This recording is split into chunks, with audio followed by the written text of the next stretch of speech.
Ready.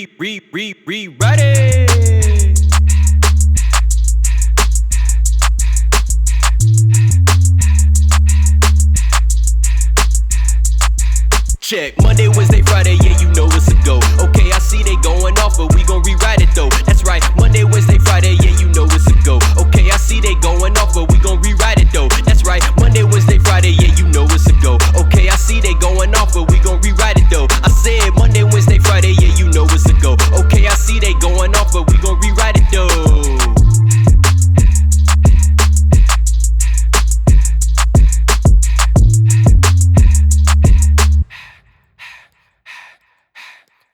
Ladies and gentlemen, welcome to another edition of the Rewriters Room. We are the men with the pen. Happy to be back here with you all to close off June. I am one-third of one of the best podcasting trios that you have ever heard. Armand Savit, the Brock Lesnar of broadcasting, the John Cena of journalism, the Paul Heyman of podcasting, and the Roman Reigns of rhetoric. But I'm not here alone. Fellas, how y'all feeling? Yo, what's good? It's CC, the best rapper and producer in the whole wide world. God body, because I consume healthy products and do towel curls. Benevolent servant to the earth and philanthropist. And every phrase I say is a gem like amethyst. You could put any nigga next to me. Dope ass women sitting down the street going look at us, be like, yo, you see that? Yeah. I mean, yeah, him. Yeah, Himothy. Yeah, of course, him. Who's that man's next to him? I may talk a lot, but I only got one thing to say. Love yourself and keep going. You are the world, so give all you can and take care of your body, your people, and your land. Where is my nigga Chan? What's going on? It's Chan reporting live from the mid card. A lot of my boys, a lot of my mid card sons is popping up in the AEWs. So I've been watching more of that recently. Hashtag both sides, hashtag good people on both sides. It's really the mid card main event over there some days. I like it, but it's like, It's like all mid carders over there. Yeah, so it's everyone's take a step back. Everyone's getting hurt. Back. Like I think all their top guys are getting hurt. That's true. That shit is crazy. That shit is crazy. Yeah, also, to take a step back, I think that's the first time I ever heard a black person say the phrase that there's the good people on both sides.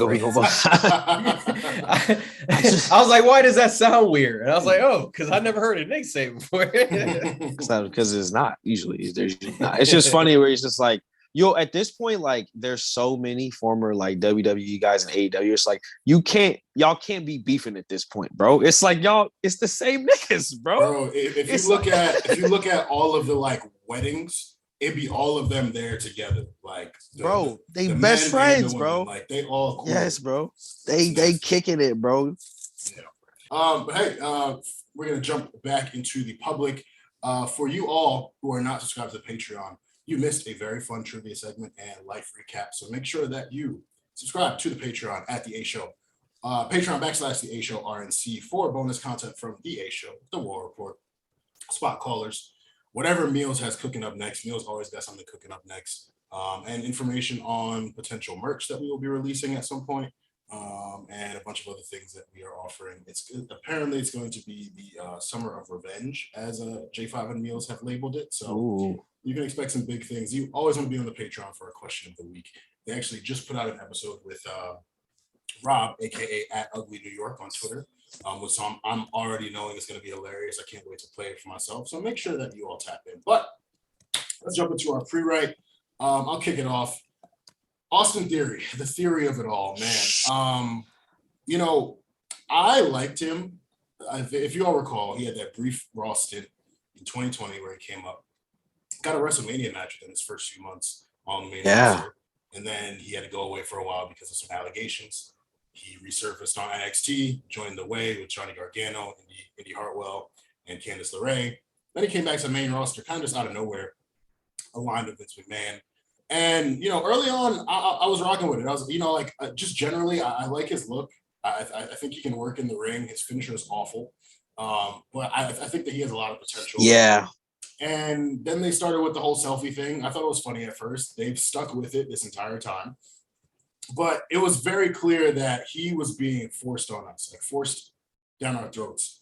And in a way that seemed as though they were trying to get him over. He beats Finn Balor for the U.S. title, and they do a whole celebration for him, a heel. Yeah, youngest ever. Yeah, it's a big deal. I can't think of a time where I've seen a heel be carried on people's shoulders and celebrated. Great point. Way after winning the United States title. It's like, all right, man, like the jig is up, the agenda is very clear. His U.S. title run really hasn't been all that interesting. And now I think fans are tired of him.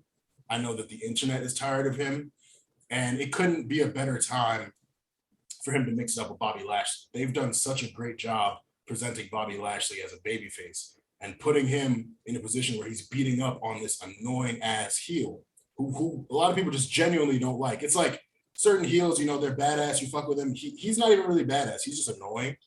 More in the Baron Corbin vein of heels. Right. But he don't know how to. Not as good as Corbin, though. No, not in terms of quality. In terms of like Baron Corbin is annoying when he's he's not like evil and like, oh, I want to be Baron Corbin. It's like, fuck Baron Corbin, man. Jesus. Yeah. 100%. Which is the point, which is what he wants. Yeah. And so now I feel, and I don't know if this is the direction they're going to take it, and because he's so young and they're trying to build him up, it's like he may be better suited to be, as you said, the Corbin who is used to get other people over, because it's working so well with Bobby. Like every time they're in the ring together, the whole pose off thing, when Bobby speared him off the podium, like it's working so well for Bobby. But I think it's also hurting Theory in a way. Like I don't know if they're going to go all the way and have Bobby win the U.S. title, just because I feel like that's beneath him at this point. But I do think they got to get that title off him, and they got to figure out something else with Theory. They need to put him with somebody. Yeah, maybe put some. That's what it is. Him.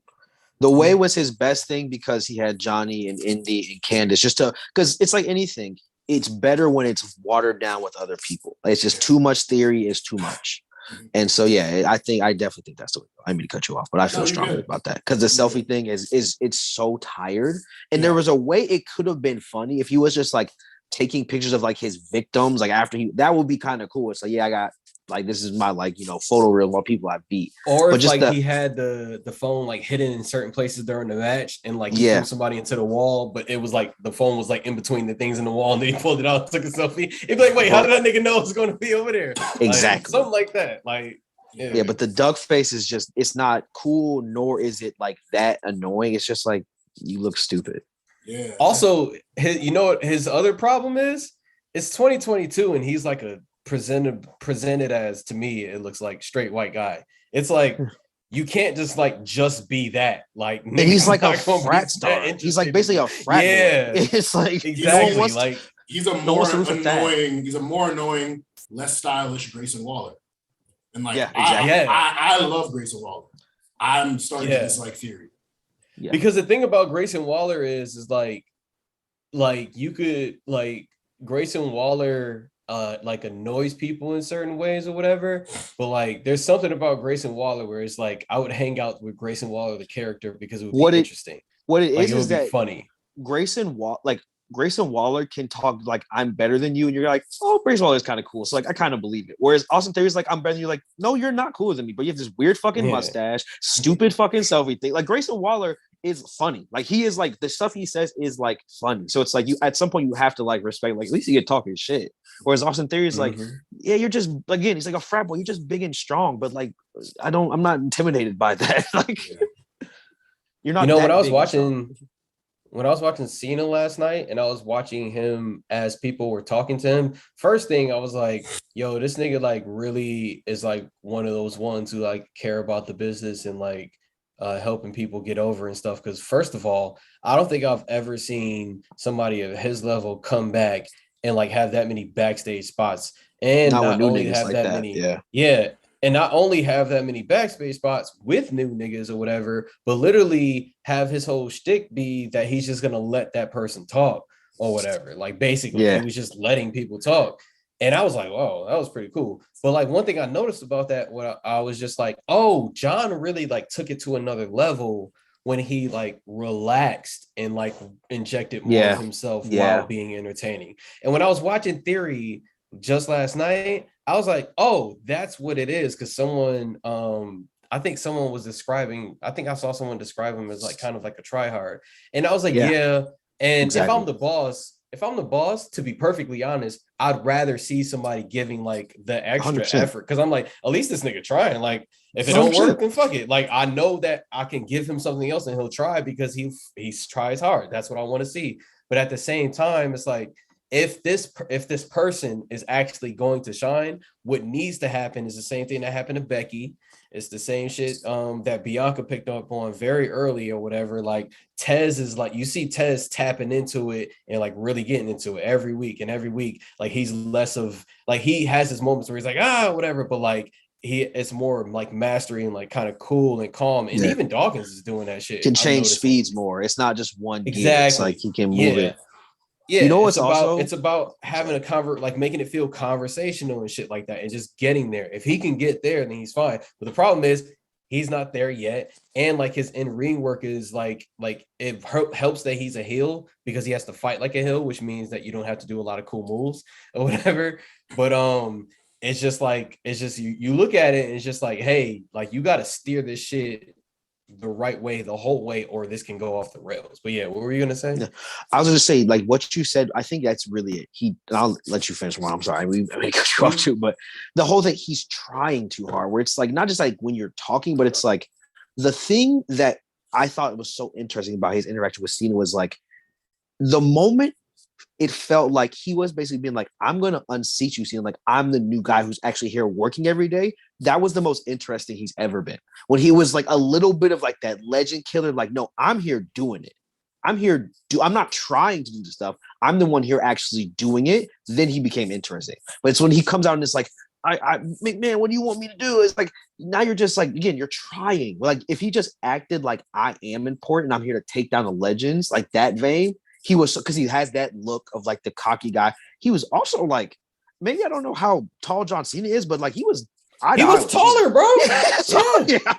I looked at it, I was like, yo, this nigga bigger than Cena. Holy shit. It's also like, okay, I see it. Like, yeah, you gonna take down Cena. That in that 20 seconds, like now it's believable. But as soon as he got back to the phone and back, I was like, now it's annoying again. But I think if he said throttle back and just talk about no, like I actually am here to compete with you, John Cena, he was infinitely more interesting. I definitely enjoyed his Jorts joke too, like his 2022 when they were. Yes, exactly. That was good. But yeah. And I think that was more of him just being him. Like if you listen, I was listening to him when he was coming back at John, and the first thing that I picked up on was this kid's going off script. Like he was kind of rapping, he was just talking. It was like melodic. Yeah, that's what it was, and that's why when we talk about, like we talked about earlier, just like having a different cadence of being able to go loud when you need to, but also be calm when you need to, and then fluctuate in between that. That's what it's about. It's like having all these different, like half of your job, like your job is to sell. So like when you're talking, you have to sell with your words and your face and your body movements and all that stuff. And like the last thing that a nigga want is a pushy salesman. Like, so don't be pushy. It's funny, my girl, she was talking about wrestling, and she was like, yeah, wrestling is just like strong actors. And I was like, you get it. You get it. Yeah. You finally understand it. I was like, that's what it is. Yes, they're strong, but they have to be actors. Like they have to do both. Yeah. Like that's all it is. Strong actors. There's a reason why when I look at certain wrestlers and they say like I'm gonna go to Hollywood, like if I look at certain wrestlers, I'm like, well, I don't have like with Miz, I'm whatever. I'm like, yo, Miz, you could whatever acting you want to do, you could actually do that. Like that was her point. Yeah, she's like, I get why John Cena is a good actor now because he had to do it every day wrestling. I'm like, you understand it. Like it was like such a breakthrough on her part. And you had to act while also being the fucking stunt man. And like not only that, you have to do multiple. Here's what you have to do. You have to do comedy and drama, acting, improv. Yes. And then you have to do comedy improv. Like you have to do improv, but it's also like fighting. Like gymnastics, and then just throw in gymnastics cardio on top of that. It takes a lot of shit to do this shit. So like that's why, like for one, I respect if you get in that ring, I respect you, my nigga. Like, cause hats off. My fat ass probably not going to do it. Like, and I'm not even that big. I just feel like I let myself go. You telling me to take my shirt off? I'm like, ooh, I still feel weird about it. In front of thousands of people. Yeah. Come on. No way. And then not only that. for about like what? For at least like, let's call it like 8 minutes, you have to like not fuck up while you're like trying to throw around and be thrown around by another person. Heaven what the forbid. fuck is going on? Heaven forbid you drop somebody. Like this person's life is in your hands, bro. Right. And I'm about to throw you off of this steel cage and hope you hit this table, bro. Crazy. I hats off, like I said, to anyone who even considers it, bro. You better than me. Yeah. How about y'all? What do y'all pre-writes for the week? Oh man, I had to do it to him. So I had to take it there. I am a very extreme thinker. That's how I get by in life. I have great fucking ideas. Some of them are too crazy, and some of them are just crazy enough. And I think these two ideas fit in that same category of just crazy enough. I titled my section Faction Fago. I was inspired by all the young rappers who like to do lean, and that everything has Fago in the name now. There's even a rapper called So Fago, to my knowledge. Is that right, kids? Let me know. No, I do know that. Yeah, he has great songs. I like that kid. But yeah, no, I'm calling this Faction Fago because I'm trying to overdose on that lean. I'm talking about that faction. They got activists, they got that walk, but you ain't never heard of that faction before. We already got the Judgment Day. We got our factions here and there, especially like when you look at NXT. But I just want to like OD with it. And I just want like certain people to have factions. Like I want AJ Styles to have a faction. Like I loved when he had why are their names escaping me? The Good Brothers. The Good Brothers. Yeah. Anderson and Gallows. I love when he had them. Like when he was walking around with them, like it felt very natural. Even with just Omos, like it feels very natural. Like he's just like part of a group kind of thing. Look how Finn is talking now. Like, just look at like how he's talking, bro. He was talking crazy to Rey Mysterio. Yeah, I loved it. Called him a bad dad in front of his son. Why would you? And then had Damien speaking Spanish to him, bro. Why are y'all so disrespectful? That nigga said, "Whoa, tranquilo." I said, "Bro, chill, bro." Bro was out of line for that, dog. This is what I'm saying. More factions. Let's just fucking do it. Why not? People are hurt when we don't expect them to be hurt or whatever, and you're trying to figure out how do we put this one person with that one person. You don't. What you do is you have gangs, and gangs just naturally get into it with each other because it's just whenever you have gangs, it's always excuse my French, it's always a dick swinging contest or whatever. It's always we the ones or whatever. You already got the Bloodline, you got Judgment Day, a couple other factions out there that are they're okay, whatever. And then you got your tag teams and whatnot. But like, even put your tag teams in factions. You know how funny it would be to have two men's teams in a faction together of 4 guys, but it's 2 tag teams.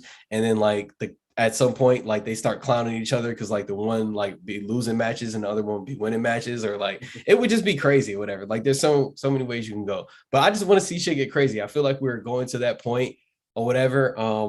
The other programs are not a threat, so it's not like you have to like really stay on point.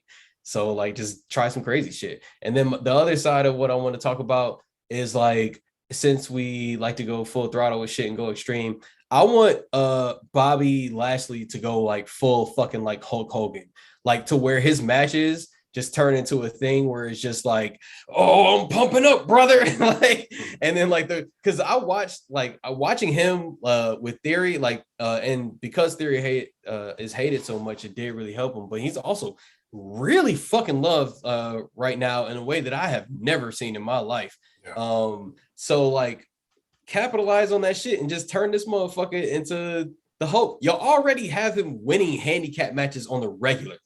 Just start doing more crazy shit. Like what you're doing right now is crazy. Have him keep doing more crazy, like just shit, pose offs, all that type of shit. Have this motherfucker come in and just like do the thing where they have to put the stones up on the shit or whatever. And then he go beat a nigga ass later or something like that. Just full. I want more Bobby Lashley. Put more Bobby Lashley in the product. I don't know how you're gonna do it. Please do it. There was a time when those of us on, Bobby Boulevard, a lot of the houses were empty.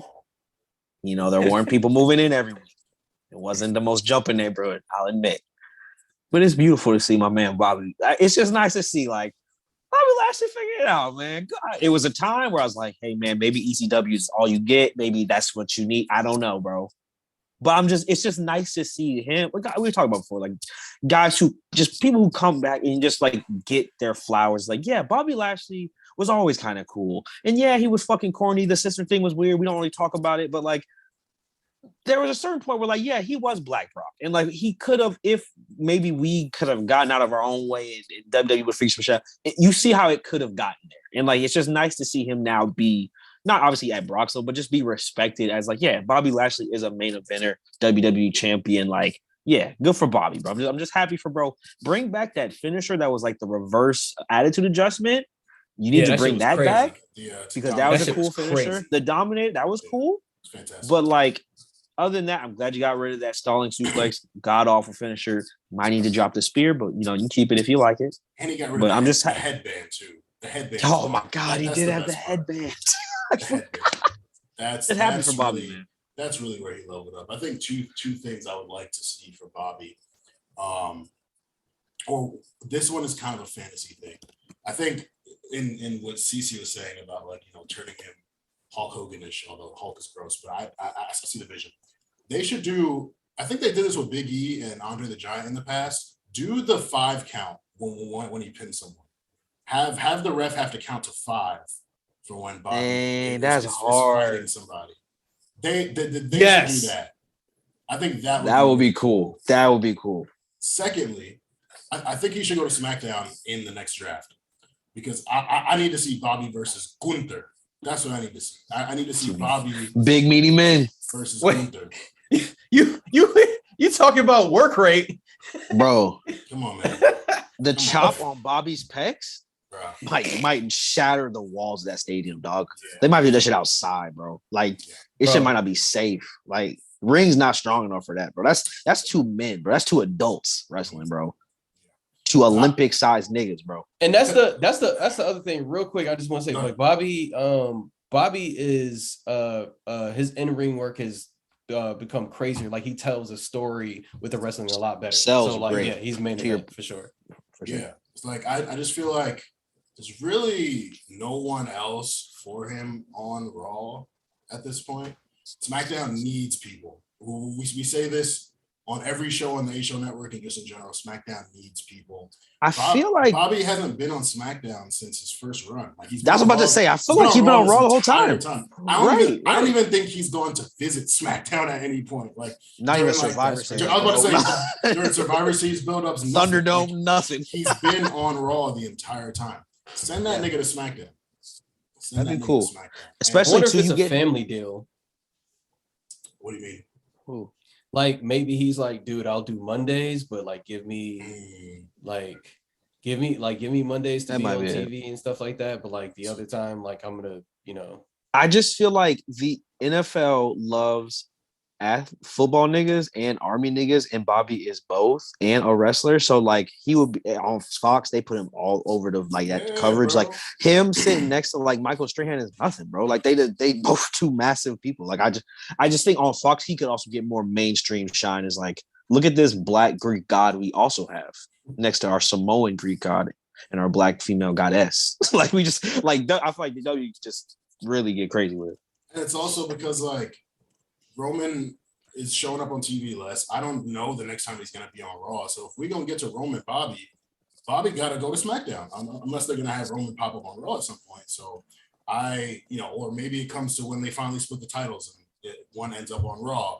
Bobby can challenge whoever that person is. But I just think that would be a fresh look for him. And I definitely think that 5 count thing would just be really cool. Like it's just perfect for someone. Like, and granted, he wins most of his matches with the Hurt Lock now. Like he's kind of like got a mixed bag of pinfalls and submissions. But I think like for his match with Theory coming up, that Money in the Bank, if he were to win, or I think even Theory like being like, hey, Vince McMahon, I talked to Vince McMahon about this match, and you've got certain rules. That's the angle. You have to pin me for 5 seconds, but I can win with the 3 seconds, something like that. And then Bobby does 100%. It would be great. It'd be fantastic. Jenny, how about you? What's your pre-write? That was actually a good segue into my pre-race. It's not too particular on an individual, but just a situation. As someone who grew up as their favorite, well, it still is, I guess. My favorite wrestling storyline is the Alliance versus WWE. I love that storyline. It's my favorite. I love an undisputed. I love a unified belt. I love some guy walking around with two belts of the same ilk for no real reason. But they made a mistake this time. I'm man enough to admit that. You need to break them back up, bro. The tag belts, especially, it's too much. It's too much to have only one tag team be champions. Like, you have too many actual like tag teams. Like, it's the opposite problem of the women, where it's like you have too many actual tag teams to have only one tag team match. Like, now it just feel like the Viking Raiders are coming back. It's like, but to do what? Like, if they're like, are they going to be the number one contender immediately? And like the Roman thing, I think you can get away with it because Roman has hit that level.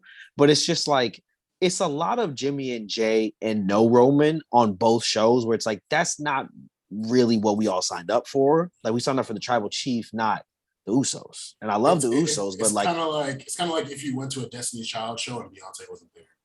yeah, and it's like, I love Kelly and Michelle too, but I don't necessarily want to hear Dilemma 20 times. You know what I'm saying? Like, you don't have to play that every show. Yeah. And so I just think hopefully the Roman one will be trickier because I think you have to go, the Money in the Bank is only specifically to cash in. I feel like that's the only way to break them up but keep him strong. I don't really know what they're doing with the tag belts. Like, I don't know how you just say, I only want one of them, unless the Usos get hurt, like, or it could be real or fake hurt, and they have to relinquish both when you split them up. But it just seems like you've gotten into this mess with no real way of getting back out of it. And also, it looks cooler when the belts are just two different belts, not necessarily two different colors of the same belt. That doesn't also look as cool. Like, the red and blue belts just don't look as cool together. It's like, I'm sure the kids love it and the toys go crazy, but like, for me, it's like, it was cooler when it was like the World Heavyweight Championship and the WWE Championship, because they're so different. It just looks like you just won two separate things. Whereas this just looks like you went to like a Star Wars convention and they were just giving out Sith, Jedi belts, and you got both. Like, it just don't hit the same. I 100% agree.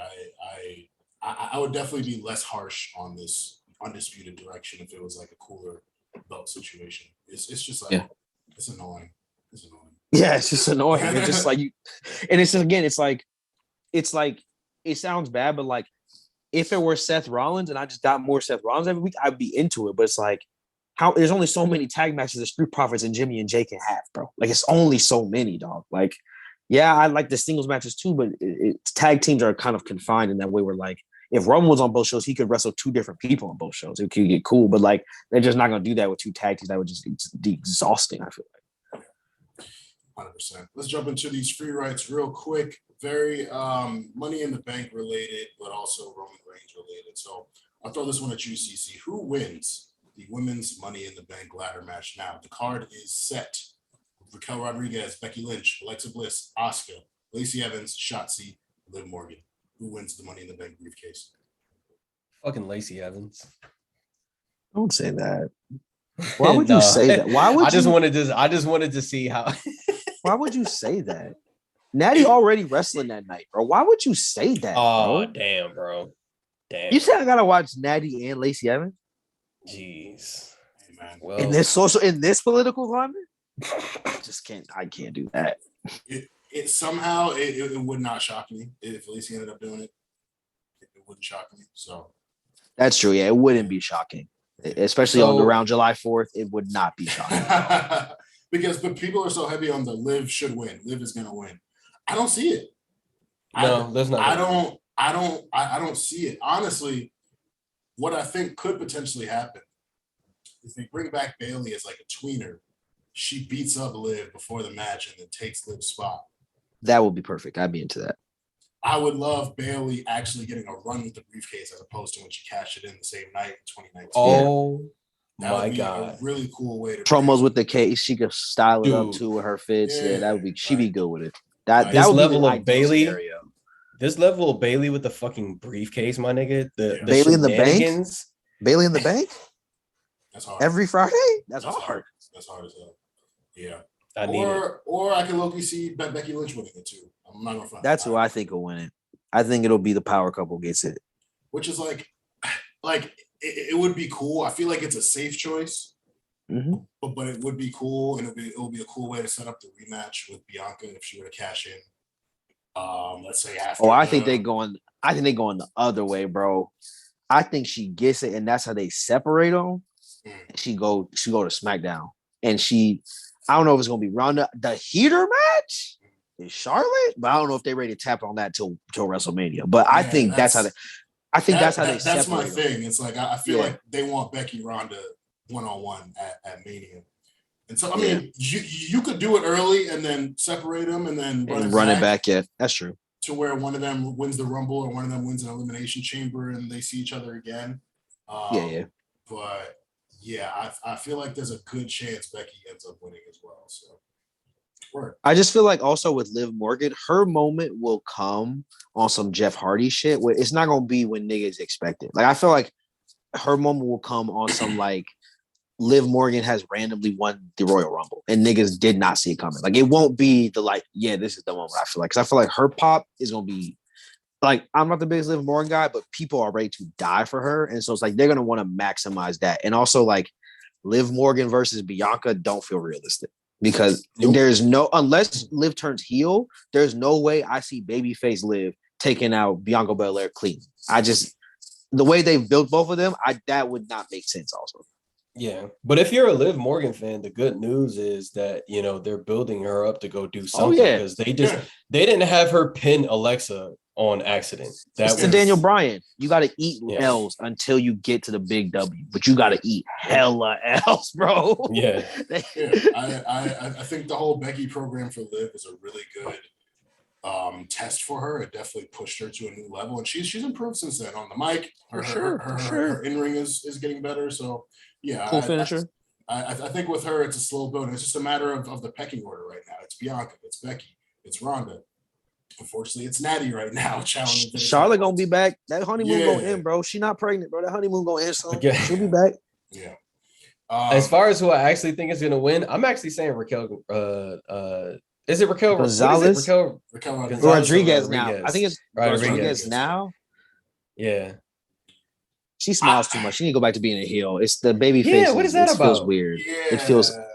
Yeah, it's feels too weird. much. It's too much when you're like this like powerhouse person. Like you don't see powerhouses smiling like that. Like Mark Henry was a baby face and like he kind of did fun stuff. But it's just like I feel like they're in the back telling her like make sure you smile, make sure you smile, make sure you smile. And she's just like, that's what it feels like. Right? It's creepy. It's creepy, honestly. Yeah, her finisher is also just not. It's too good. Powerful, and it's like she should have just committed to the straight power bomb. That'd have been hard. Yeah, but it's like also it's not a baby face finisher. It's like you can't smile through that power Chicana bomb, baby. Like put some mustard on it. You're trying to make it too sweet. Yeah. Who wins the men's Money in the Bank now that Cody is hurt? See, this one will be for you. So the card right now is Drew McIntyre, Sheamus, Riddle, Sami Zayn, Omos, Seth Rollins, and there's one more spot that will be decided this upcoming Friday. Now, part of me believes it'll either go to a member of the New Day, or Ricochet will finally get his comeuppance. Not on Gunther. He'll face what's the dude's name now? Ludwig Kaiser. Ludwig. Not Eitner, but the other one. Yeah, I feel like they have Ricochet face Ludwig in a match, and Ludwig beats him, so at least he gets some W going into Money in the Bank to be believable. And also because they don't really have high flyers in this match. They got three powerhouses in Drew, Sheamus, and Omos. They got Riddle, Sami Zayn, and Rollins, who are hybrids, but they don't have that guy who's going to do the death-defying type stuff. Right. Ricochet was in the Last Chance Battle Royale this past Monday, and like you saw when he jumped on that ladder, like that was cool. It was like, yo, just put Ricochet in the match, man. Like, come on, just put him in the match. Yeah, bro. Have him do the cool flip, like 920 or whatever it is, and call it a day. Let's not overthink these people. That's a great point. So, Cece, who do you feel will win the men's Money in the Bank? I feel like this can go a couple different directions. Honestly, this is probably like the hardest one to determine because I can see a reason why like 4 of these people would get it.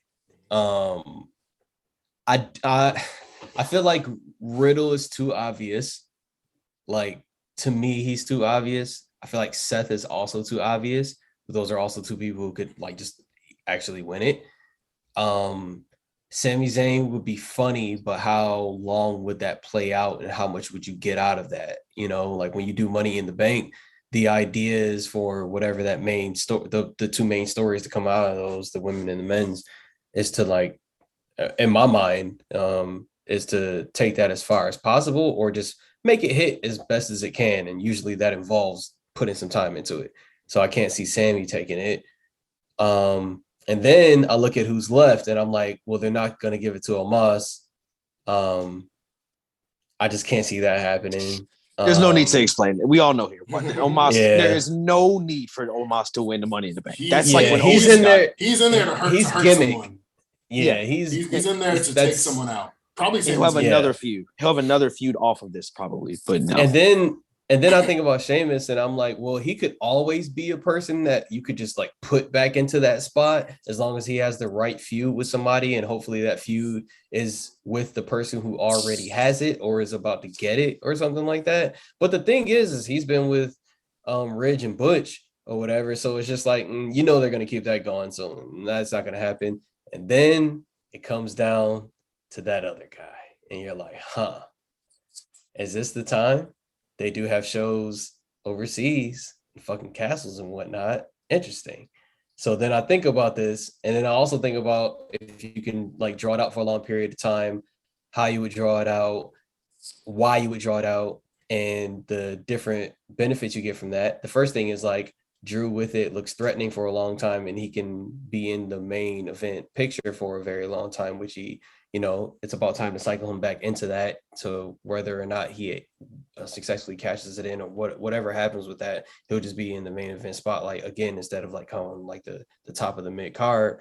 So that would be helpful. But if you could also draw this out with Drew having it for a long time, then you extend Roman's reign for a longer period of time. So he spends even more days as double champ if he's to lose one of them or both of them or whatever. But yeah, when I think about that, I'm like, yeah, it's gonna be Drew. Like it's gonna be Drew's who takes it. With Drew as the case holder, I can see it going two different ways. I feel like they want to advertise ahead of time. It's Drew versus Roman at Clash Castle. So Drew, having called his shot already, when he wins the Money in the Bank, the very next SmackDown, he's going to say, I'm cashing in my opportunity at Clash in the Castle for Roman. Now, Roman still has the Brock last man standing match at SummerSlam. So things can get really interesting. But, like, there's also a scenario where, like, Roman and Brock main event Clash in the Castle again, or it's Roman and someone else. And then Drew cashes in and, lives up to his word. So I think that whatever direction it goes there, that could be really interesting. And I had this vision in my mind. I don't know if you guys remember the move Rob Van Dam used to do where he would toss the chair at someone and then kick it. Yeah. Imagine Drew does that with the briefcase to Roman, tosses the briefcase at him. Roman catches it. That would be impressive. And then Drew claymores him. Wow. Need that. Visionary. You know what? I'll also just imagine. What if like Drew kept it? Wait, when's Clash at the Castle again? Since September. The 3rd, I think. Perfect. Because what if when Brock like beats Roman or whatever, like it's in the contract, like Paul Heyman makes sure that because he's always going to protect Roman, right? So he like slips it into the contract to somehow that even if Brock wins, he can only take one of the titles or whatever. And we all know it's going to be the Raw title or whatever. And then Roman keeps that, or maybe they could switch. That would be interesting to see how that plays out. That would just be chaotic as shit, but I don't know how that would go. But like let's just say like somehow Brock like only gets like one of the championships off him. If you have Drew with that suitcase and Drew being who he is or whatever, I can see Drew being like, you two hoes, meet me at WrestleMania. I want both of your championships. Yeah, that's so funny. I'll think that. I think I have a similar logic, but I think that's why I think it's going to be set. Is I think because they have Castle Clash, they're not gonna give Drew the briefcase because they already basically have a built-in thing where he can become the champion. And also because like Castle Clash is so far away, it's like 2 months from now. They're gonna have to do something in the meantime. Like they have the Brock matches at SummerSlam. That's the end of this month. They still have like all of August to get through. And so I feel like having the dual threat is a better way to prolong that story of you can have like a regular contender, you could have the Money in the Bank winner, and you can have Drew. And I think will be it's more fruitful. I think if you give Drew the briefcase, like you said, you kind of squander an opportunity to like separate the belts. Because I feel like that just logistically speaking, I feel like that has to be part of the Money in the Bank, because that's the only like way without making Roman look like a bitch to be like you have to give up just one but not both. Because if someone beats Roman, why would they not get both? Like you have to like have some way to explain that. And so I feel like Money in the Bank is the easiest way to do that. Because if it's like he gets at Castle Clash, he faces Drew for just the WWE one. After all, he lost just the WWE one to Brock. It's like, well, why'd you like have him lose one and then wait 2 months and then have him lose the other one? Like, why not like, draw it out, I guess. So that's what I think, but we shall see. I think the list of people is that short though. It's Drew or it's Seth. I think anyone else is like Riddle is cute, but like I think Riddle can get a rematch without it. I think Seth is like a funnier story with the belt. And again, I think there's the whole power couple thing. I think back 22. So I think they're both getting the belts, and that's going to be part of the thing is that they're like lording over it. Because Roman's gone, the basically closest thing you have to the champion is the people with the briefcase because they're close to the championship. So you have them kind of run both shows. And I think because they can show up on both shows, mess with both people. And I think that drives your summer, especially since, again, some people hurt. And it's just also, I think about Roman's reign over these last almost 2 years now. And one of the most interesting times for me was when John Cena, Finn Balor, and Brock were all gunning for him at the same time. When Roman has to worry about multiple people, that's when his title reign was the most interesting. Same with when it was Edge and Daniel Bryan both trying to get at him. Like, those are just the most interesting times. So give us Brock, give us Seth, give us Drew, all making their championship aspirations clear. We saw Bobby motion, that he wanted the belt at the last pay-per-view. Like, just give us that scenario and fuck it. They probably wouldn't do this, but give us a fatal five-way with all of them. Brock, Roman, Drew, Seth, Bobby. Just do it. Do it. Turn this shit up! And make it an elimination match, too. Nigga, I'm going to see that. I'm going to see that live. Give it to me. Put it in the chamber, man. Put it in elimination. I was just going to say chamber, bro. Put it in the chamber elimination. Do it, man. You know I love a gimmick. Who did you name? What was the 5 that we named? Roman, Drew, Seth, Brock, Bobby. And then throw Edge in that bitch. It'd be Edge or Cody be the last one. Edge or Cody. Oh my God, yes. Or Randy. Holy shit. And you have the greatest match of all time, basically. Wow. At that point you have the greatest match of all time. So that's not gonna happen, but like that would be crazy. That would be just the show. I want the show to just be that one match. Like just give me an hour of that. Let's jump into our rewrite. So let us #read the resume. Now this wrestler here has performed all over the world in multiple different promotions. So for the WWE, he is a former United States champion, 5-time Raw Tag Team champion, 2-time SmackDown Tag Team champion, the inaugural Andre the Giant Memorial Battle Royale winner in 2014, 2015 Slammy Award winner for the best John Cena U.S. title open challenge. John Cena had his own category for the Slammies. There's none like it. Go. And Slammy Award winner for Tag Team of the Year in 2018. The Wrestling Observer newsletter named this wrestler the most underrated for 2013 to 2016 and Tag Team of the Year in 2010 with Chris Harrow. Pro Wrestling Illustrated ranked this person number 13 on the top 500 singles wrestlers in 2014. And for his time in Ring of Honor, he is a ROH World Tag Team Champion 2 times, Race to the Top tournament winner in 2007, and a Tag Wars tournament winner in 2010. Also spent time in Chikara, Cleveland All-Pro Wrestling, Combat Zone Wrestling, German Stampede Wrestling, Juggalo Championship Wrestling, Independent Wrestling Association Switzerland, International Pro Wrestling United Kingdom, Pro Wrestling Guerrilla, Pro Wrestling Noah, Revolution Pro Wrestling, Swiss Wrestling Federation, Westside Extreme Wrestling. This person is popularly known as Claudio Castagnoli and Antonio Cesaro, but us WWE fans who knew him more recently knew him as Cesaro. Now, this man saw many eras of his career, aligning with Paul Heyman, tagging with Tyson Kidd, forming The Bar with Sheamus, and the Artist Collective with Sami Zayn and Shinsuke Nakamura. In 2021, there was that big story about him re-signing with the WWE. And upon doing that, he earned a solo match against Seth Rollins at WrestleMania 37 that he won. And then he challenged Roman Reigns for the Universal title at WrestleMania Backlash. I recall our WrestleMania prediction show for the A show in 2021, where we were talking about Cesaro. Me and Dion were like, "Hey man, it's Cesaro's time, man. It seems dope." And Channing was like, "Yo, y'all not tired of this? Like, come on, man. You're doing this to yourselves again. we always Don't you say hurt? we always say it's Cesaro's time, and then It's never Cesaro's time. And as expected, after he challenged Roman for the title, he was defeated by Seth Rollins at Hell in a Cell, and he honestly did not do much afterwards. We last saw him working with Ricochet to fend off Sheamus, Ridge Holland, and Butch before he left the WWE.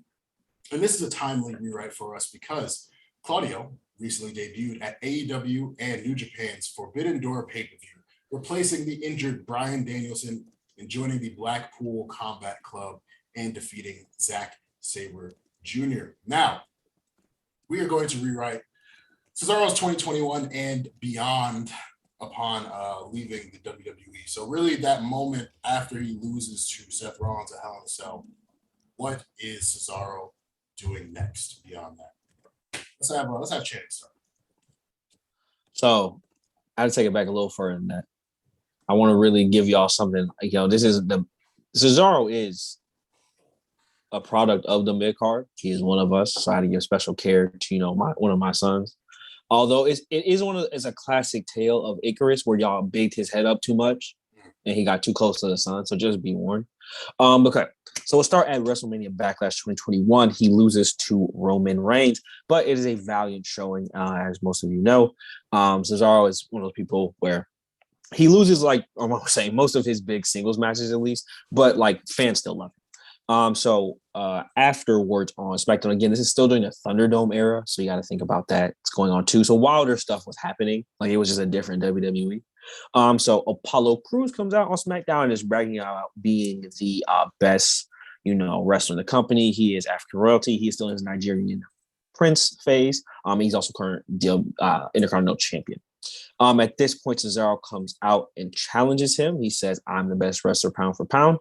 You can ask anybody in the backstage. And Apollo says, "You will first have to complete the trials of Apollo to challenge me." The first trial is to have a singles match with Commander Aziz, which Cesaro wins, including a giant swing, which really props the crowd.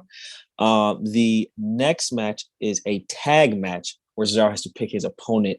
He picks Big E, who is at the time, or had just, feuded with Apollo for the IC title. And he has him win that match as well. So at Hell in a Cell, Apollo versus Cesaro for the Intercontinental Championship. Cesaro wins. At Money in the Bank, so this is the next pay-per-view, Apollo comes out. He says, "It's not fair. You still have not completed the last trial of Apollo. Therefore, the rematch will be a handicap match, Cesaro versus Commander Aziz and Apollo Crews, which Cesaro narrowly wins because Apollo Crews tried to pay off Baron Corbin to also assist, but at the time he is broke Corbin. So in true broke Corbin fashion, he fucks up, ends up costing Apollo the match. Cesaro is your Intercontinental Champion through Money in the Bank. Our next pay-per-view is SummerSlam, the showcase of the summer. So Cesaro backstage is approached by multiple wrestlers. "Hey, what are you doing for SummerSlam? IC title. We love you, guy. Hey, so happy. Would love to get a shot." Cesaro goes to Paul Heyman, who he had a brief interaction with, as Armand said. He says, "Wise man, tell me what to do." Again, this is kind of a thing that was going on where, I think Apollo did it. People were just going to Roman, going to him, "Hey, what should I do?" Cesaro's "I'm this new IC champion. You always give me good advice. What should I do?" And Paul Heyman says, "Well, what Roman does is he wrecks everyone and he leaves. So maybe you should wreck everyone." And so what sets up a ladder match at SummerSlam with Cesaro. And there are some qualifying matches. King Nakamura defeats Robert Roode to earn his spot in the match. Gable defeats Dominic Mysterio to earn his spot in the match. Angelo Dawkins, in a surprise move, defeats Apollo Crews, gets his spot in the match. In kind of getting back into the proper timeline of things, King Nakamura does win the match. He would go on to be the IC champion in real life and face Damian Priest at Survivor Series. And I do kind of like both of those guys. I want to keep that the same.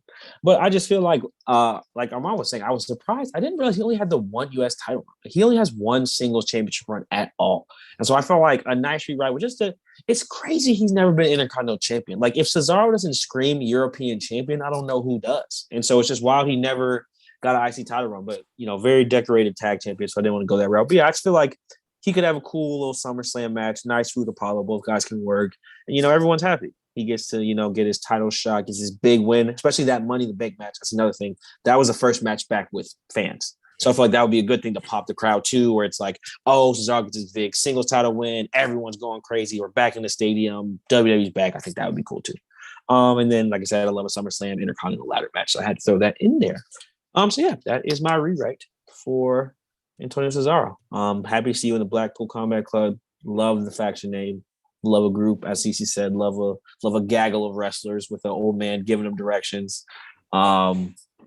Although, as Renee Pack was saying, BCC looks very similar to BBC. So when you type down the internet, just know people might be reading it wrong. Just Cesaro, look out for that one, bro. Just want you to know. You do love a good multi-man ladder match, Shannon. I do. It's so pure like chaos where it's just like this wrestler does his cool stuff, then this wrestler does his cool stuff. And I just I love the shenanigans of why'd you lay on that ladder for 30 seconds? Like, you know how long it takes Jeff Hardy to climb these ladders and the person just to lay prone? But the result's always cool. The swanton bomb off the ladder always pops. It's also one of those things where like I find where it's like you can show someone who has never seen wrestling a cool spot from a ladder match and they'll be like, what was that? Like, show that again. Like it's like the purest like attention grabbing things. Like why are they climbing that big thing? Like what they doing over there, bro? Yeah. It always looks cool. Whereas like it's easy to explain to people. And I just, as a kid, that always just triggered my brain. Like it's more important because they took the title and they put it up there. It's harder to get to. Like if you win a regular match, they hand it to you, but you have to go up there and get it. That's harder. Like that just for whatever reason went in my brain. That makes sense. CC, what you got, man? Mine is not as elaborate, but I just had like this quirky ass, funny ass idea. So in my I've seen flashes of this in promos and stuff. Cesaro's a really funny guy. He seems like he's got a really great sense of humor or whatever. So I was like, fuck it. Like, if you guys are not going to give him his, like, individual champ run and he's always going to be mid-card, let's make this motherfucker, like, cemented mid-card, like, interesting in a way, right? So then I thought about it and I was like, all right, how can you do this? And I was like, all right, so let's change history up real quick. So I think, like, that year he, like, loses to Seth and he doesn't qualify for Money in the Bank. And this is last year, 2021. So like right off the bat, he beats Seth and he qualifies for the Money in the Bank ladder match. He actually gets in. Then he goes on to win Money in the Bank and he cashes in on Roman the very fucking next night. Everybody's going crazy. They think it's Kofi Mania Part 2. They're like, oh my God, Cesaro's about to finally get it. This nigga loses fucking clean as a whistle or whatever. Like loses clean, valiant effort or whatever. It takes a spear though, has to sit that ass down. That's how it goes or whatever. But here's the good part. Because he loses clean and he realizes that was like probably his one and only last shot to like win, he starts rejecting everything. And my guy goes heel or whatever. And he starts blaming the fans as reasons why he was losing. And then he's like, these fans, like, I've been traveling all around your country or whatever, and you cheer for me and you cheer for me, but I never get blah, blah, blah, but I never get this or whatever. And my boss and blah, blah, that. And he just kind of like points out how all this is like happening on this side of the world or whatever. And he doesn't like necessarily say like America or whatever, but he's like pointing out how it's like, he's sick and tired of like Americans and stuff like that. And then like 3 weeks later, you just, lights go off and it's like or whatever, and then like there's like a light that's like kind of on like the stage that they have or whatever, like with the screen in the back toward the entrance, and then you see like a DJ and you can only see him because like there's like a black light on him, so like he's like glowing in black light. Oh, he has like the right colors to glow in the black light, kind of like Naomi or whatever. So then he just starts playing like some weird ass like trance music, but there's like a good thump to it to where it's like a 1, 2, 3, 4, whatever, right? Um, and then that happens. And then all of a sudden, like you just see this guy kind of like walk out like real quick, as if he's like kind of doing like a fast like fashion model walk or whatever, and he's kind of got like his hood on with like a robe or whatever, and then he like does a spin around and he like takes it off or whatever, and it's fucking Cesaro. It's motherfucking Cesaro. And on the screen it just says Cesaro Euro 1 or whatever, and he comes out and he cuts a whole promo where he talks about how he had to go back to his roots to realize his true potential, how all the best things come from his side of the world or whatever. And he's glad to introduce to the people to his new faction, and it's called Euro 1 all together or whatever. And people always make fun of it because it looks so weird because it's all together, all one word, but it's called Euro 1. He's the only person in it to start. It's just him and his DJ or whatever. KO calls it Yeroon because that's what it looks like, kind of spelled out or whatever. And every time he comes out for his entrance, he always has that Euro DJ play like this trance music or whatever. It's like super crazy. And basically, like he's trying to start a movement to kind of like take over the WWE and like put more like, you know, European aesthetic and just like champions and different stuff into it or whatever. So he wants to have people in his faction, but he just has to decide whether or not they're good enough. And because he's such a good wrestler, they have to beat him in order to let him know whether or not they're good enough to get into his faction. So what happens is every week he has these different people who like have matches. In the first couple of weeks, it's a couple people who are like probably doing 24/7 champion stuff.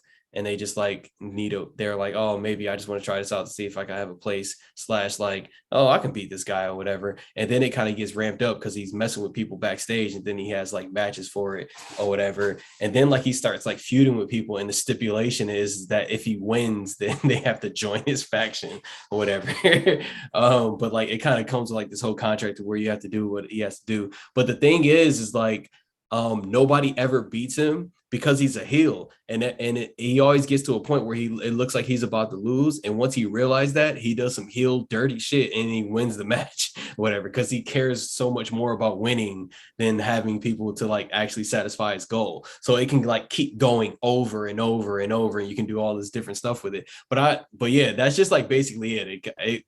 It can end with him like going to AEW at the same time that he went or whatever, and it can go for that long. But I just thought like it'd be cool to have like for months Cesaro play like this weird ass character or whatever who like gets into it with all these people. He can end up putting on like some good matches or whatever, but I would love to see him go like full heel in a solo route. That way, kind of like on a broader scale, especially coming off of the Roman match or whatever, and then just like really play into it and really lay into it and like be able to get people over and stuff like that or whatever. It would just be really interesting to see him play like a weird ass character. So that's my read, right? Very interesting. Well, we kind of went the similar direction. I also turned him heel. So he loses to Seth Rollins at Hell in a Cell. He qualifies for Money in the Bank in a last chance battle royal. And in the match, if you guys remember, Drew McIntyre is carried away by Jinder Mahal, Veer, and Shanky. Cesaro saves Drew McIntyre. And Jinder gets upset that Cesaro got involved in his business. So he strong arms Adam Pearce to try to get him to move Cesaro over to Raw. Sonya Deville is still leadership. So Sonya Deville's like, yeah, let's do it. Let's bring Cesaro over. I would love to have him. So Cesaro spends the next few weeks on Raw getting jumped by Jinder and his people before Drew returns the week before SummerSlam, saves him, and it sets up a 2-on-3 handicap match for SummerSlam. Drew and Cesaro versus Jinder, Veer, and Shanky. They end up winning that, of course. And then Drew and Cesaro keep tagging together. They kind of realize they got something good here. They start a friendly rivalry with Randy Orton and Riddle, who won the Raw Tag titles at SummerSlam. They lose their match at Extreme Rules for the titles, and they do the whole friendly handshake thing at the end, and then Drew and Cesaro turn heel, and they form the new League of Nations. Then at Crown Jewel, the League of Nations defeats Riddle and Randy for the Raw Tag Team titles. Then the next night on Raw, they declared European World Order. So they don't just want the Raw Tag Team titles, they want the US and the WWE title as well. So Drew pursues Big E for the WWE title. Cesaro pursues Damian Priest for the United States title. Drew loses to Big E. Cesaro ends up beating Damian Priest. And Drew, in his heeldom, he's like, man, I was a 2-time WWE champion. I deserve to be a world champion again. Cesaro is here with the US title. Cesaro also turns the US title to the European title for more European World Order stuff. And then Drew realizes, like, yo, this guy's getting a little, like, he's getting a little too cocky. So there's tension between them. And that tension ends with them losing the titles on Raw to Riddle and Randy Orton. They lose the titles back to them. And just in Cesaro's frustration, he hits Drew with the uppercut.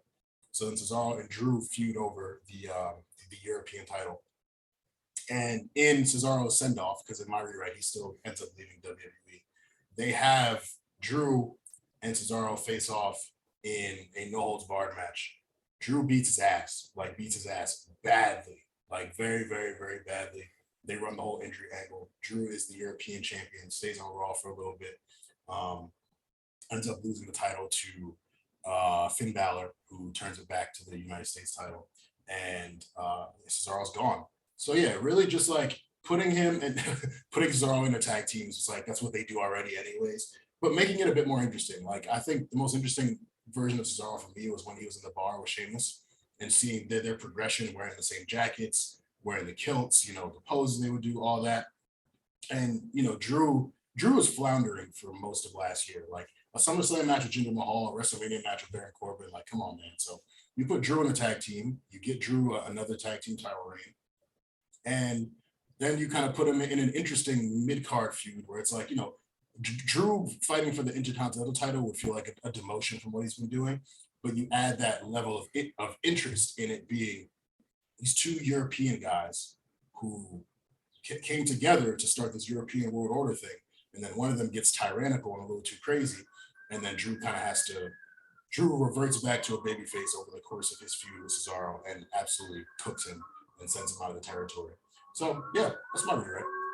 Bro, that shit is fire. Thank you. That is like, oh my gosh, that is such a good idea. That would be hilarious for so many reasons. Yeah. And it would work. You know what other great thing that you just did with that rewrite? You made Big E's run look legitimate again. Mm-hmm. Like you gave him Drew, you know, and he beat him. And that's just what it is. Yeah. Exactly. So, ladies and gentlemen, that is our episode. You know, if you are enjoying Cesaro over there on AEW and New Japan, I'm very happy for you. I probably won't be watching, but hey, that's cool. We are the Men with the Pen. We will be back to you all very soon. Hope you enjoyed. Again, subscribe to the A Show RNC on Patreon. Check out all of our content. And hey, let us know on social media how you feel about our rewrites, what you would have done with Cesaro after his moment where we thought, hey, are they going to do it? Is he going to be Universal Champion? They obviously didn't. So yeah, let us know your thoughts. And thank you, as always, for tuning in.